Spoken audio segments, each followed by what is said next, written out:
kaming kwentuhan ng konti tungkol dito sa bagong project na pinagkakaabalahan mo ngayon. Well, I'm doing this film. It's called Overtime. And kasama ko si Richard Gutierrez. It's by Twizerde, and it's going to be directed by Wincy Ong. And it's actually my first film with GMA Films, and my first time to do a lead role for a mainstream film because for the past few years, puro indie lang yung ginagawa. Pero yung maganda sa kanya, like, even though it's mainstream, it doesn't typically mean that it's going to be a romantic comedy. Like, it's more of a thriller, action na hindi mo alam minsan kung ano yung... Basta, I like it because it's a movie that makes you think. And ang ganda kasi yung pagkakasulat ng script, parang every single thing matters. May mga flashbacks, parang everything is connected with one another. And I play the role of, her name is Jody, and then she works for a pharmaceutical company. She's an executive assistant, and parang she's trying to always cover up for her boss. And then she meets this guy. His name is Dom, which is played by Richard. Tapos parang ang mangyari kasi yung buhay niya, she just lives it na parang she always does things for other people. Tapos laging bottom ng list niya sa sarili niya. So hindi niya alam kung paano i-experience yung life niya. Na never pa siya nakaka-boyfriend. Ano lang siya basically, bahay, work, bahay, work, bahay, work, bahay, work. So parang she meets this guy and then in love siya kagad. Pero ang weird kasi doon, online lang sila nag-usap. Tapos biglang pag magkita sila, biglang parang, ito na, may chance na akong mabuhay. And then, may mangyayari. Tapos parang, for me, like when I was reading it, parang sana girl, kinig mo na lang yung dati mong buhay. Mas okay na yung, ganun yung, mas okay na buhanin yung buhay mo kaysa sa mga nangyari sa'yo. Like, it's just full, parang feeling ko pag ginawa namin siya, tapos pag natapos na yung product, yung tipong, yung mga audience na parang, they're gonna be on the edge of their seats, just like parang, they just want to know what's going to happen. It's like, that's how excited I am because, you know, like ako, like with every project that I do, like I sincerely like read it, I go over it all, like from the characters, not just my character, every single character, the storyline, people who I'm going to be with, and then I ask myself, like, is it worth it? And I honestly believe it is so worth it. For a mainstream film na parang mainstream indie film siya. Yun yung gusto ko sa kanya na parang, you know, it's out of the box, it's different, it's not typical, and it's something that I feel like it's needed for our industry now. Now, we're finally bringing something new for our audience. Mention mo kanina out of the box yung character. Ano sa tingin mo yung magiging pinakamalaking challenge sa pagpa-play ng role ni Jodie for the film? Hindi ko pwede sabihin. Hindi pa pwede. Pero kasi parang it's my first time din na parang to do scenes na parang it requires such physical strength and energy. Kasi, syempre, usually, ang ginagawa ko lang, sanay lang ako is drama, mga ganun lang. So this one, like, puro takbuhan, tapos parang may scenes pa na medyo intimate kami.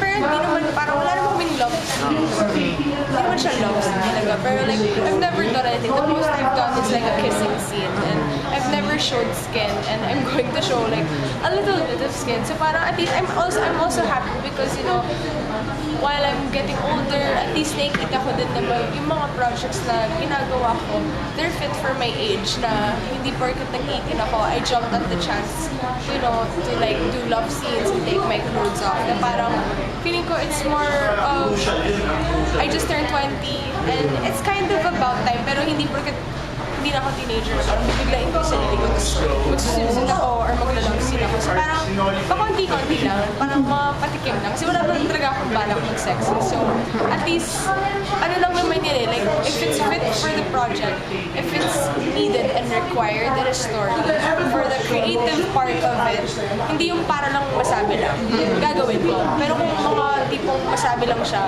na ginawa, pakita lang. Yun yung mga hindi ko gagawin. Medyo kakaiba siya from prime time or yung mga sa mga soap na pinoportray. Yes. Hindi siya usually pinoportray. Yes. Do you think medyo mahihirapan ka mag-adjust for this or sisiw na lang? Hindi naman sisiyo. Parang ano lang. Siyempre, Kasi most people kasi like they get scared when they're thrown something new. Ang sa akin kasi I'm excited because I'm always excited to learn different techniques, to work with a different set of artists, like a different director, different production, different staff, because I don't want to feel scared because pag natatakot ako, dun ako hindi nakakapagtrabaho, ninenervyos ako. So as much as I can, I try to take that out of my head and I replace it. Instead with me being excited and me just being happy and you know like I'm paid to do this, so I think I have to do it right. So hindi ko na let my nerves and my fear get into my way. Pero syempre, you know, I'm also young. I'm not, you know, I have so much more that I can do and so much more that I feel like I could offer in the industry and so much to prove as well. So I'm just taking it na parang this is my chance. This is my chance to show people that with every character I do, I have something new to offer. Ayun, sorry. Marami ka pang ibang ginagawa sa ngayon. Mukhang magiging demanding tong project na to. How do you think you will be able to balance that? Sa ibang projects. Time management. Time management. Ano lang naman yun, like, if it's, ako kasi priority ko talaga is my work. So, sometimes, like, because I'm also a student, so I have to sacrifice my school. Sometimes, like, I haven't been to school in 2 terms already because, you know, not every day naman ma-offeran ka ng movie or ng teleserye. So, sa akin lang, while it's there, I'm going to keep on grabbing them and do my work and then, pero next year, papasok na ako ulit. So, hopefully, I'm shifting to film. From HR and From culinary. I'm going to shift to film. Kasi, parang, as much as before, I thought I really loved cooking. And I thought na parang, ito na yung gagawin ko. Tapos na-realize ko parang, it's not something na parang I'm as passionate about as my acting is. It's not something that I see myself doing, maybe on the sideline, but not something na parang, you know, I would go to school fully for it. And that's something that I'm willing to do for film. Na parang, ang nangyayari kasi, naisip ko, I love being in front of the camera. But at the same time, I want to give being behind the camera a shot. Like, pag nag-shoot ng mga films ng dormitorio and stuff like that. Kasi nandun ako, katabi ko yung mga DOP namin, lighting director namin, yung DOP namin. Tapos I'm trying to learn different things already for them. Kasi like, gusto ko talaga, besides being an actress, I want to be a DOP. I want to be in charge of the shots. Or an editor. Are you into photography? Photography, Not much. that's something na I used to do when I was like 15 or 16. Pero now it's more on film talaga. Once given the opportunity to do something for film off-cam, anong genre ang gusto mong unang pagtrabahuhan and bakit? Horror. Siguro, drama. More on, hindi yung masyado yung mga magagalaw. Kasi I want to focus on the storytelling side of everything. So yung technical side, no? Probably in the future the technical side, pero I want to be a storyteller kasi with the way na parang you tell your actors how to act, the way you do your shots and your scoring and all of that. Kasi you know, like parang bilang audience din ako, I love it pag nakaka-connect sa akin yung mga actors kahit sa mga simpleng eksena lang. So hopefully magiging ganun din ako. Hopefully makagawa din ako, you know, maybe a short film or a full-length film one day. Pero sa kanila, parang graduate na yun. Tagal pa yun. Others wanted to try their hand at directing, pero na-mention mo kanina as DOP or an editor. What about editing or being a DOP caught your attention? I like being, kasi parang feeling, ang director kasi they're in control talaga na parang they tell everyone what to do. I don't think na parang I'm willing to be that person na parang nakasanalay mo na lahat. Na gusto ko, ako muna yung tinuturuan. Like, it's basic, I'm not saying I don't want to be a director, but I'm saying I want to start off as, like, I even want to be an assistant director. Gusto ko gumagawa ko ng mga sequence kayo. Gusto ko na ako yung mag-blocking and stuff like that, and yung magka-call ng 5% to action. And then, more on working your way up na. Yung gusto ko. I want to try everything. I want to write, I want to direct, I want to edit, I want to make stories, I want to be a DOP, I want to be the lighting director. mag-one man film na ako. Kailan mo na-discover tong interest na to do film aside from acting? Well, because I did indie films, and then when we were doing indie films, compare kasi sa mainstream, mas konti yung tao. So, hindi, parang kasi pag mainstream, di ba, lahat ng isang tao, may bawat job sila. Kami hindi. Minsan, sa director na nga siya, DOP pa siya, nagla-light pa siya. So parang kami, like, bilang kaysa matagalan pa kami, like, I would help out sometimes. So parang like, oh, direct, paano ba to? Ano bang kailangan kong gawin? Parang, I think a few scenes in our indie film Catnip with Maxine, our director gave us a chance to direct a scene for each one of us. So ako yung nag-direct for Max. Si Max yung naman yung nag-direct sa akin. So parang kami yung kumukuha ng mga shots and stuff. Yeah.